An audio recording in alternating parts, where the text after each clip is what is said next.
নমস্কার, welcome to আমার auto works. আজকে এই গাড়িটা ডেলিভারি হচ্ছে। রাত্রি হয়ে গেছে কাজ শেষ করতে করতে। এই গাড়িটা এখনই চলে যাবে। ভিতরে আরও গাড়ির কাজ চলছে, দেখতে পাচ্ছেন।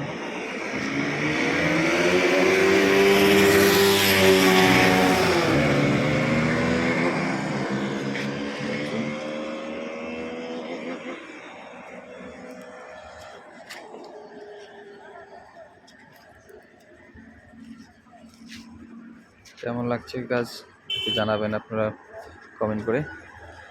আমাদের কাজগুলো ভালো লাগলে অবশ্যই জানাবেন। এটার মধ্যে ব্যবহার করা হয়েছে 1133 ইঞ্জিন, পিছনে 750/15 টায়ার, পিক আপে ডিফারেন্সিয়াল 407-এর গিয়ার, 1133 ইঞ্জিন, এমআর টায়ার আছে, সামনে 13 নম্বর tyre, steering, cabin glass all complete. আর গাড়িটার মধ্যে ডাবল পাতি ব্যবহার করা হয়েছে, যেটাতে ভালো রাস্তা খারাপ রাস্তা সব দিকে সমানভাবে চলতে পারবে, কোনো রকম অসুবিধা হবে না। ধন্যবাদ।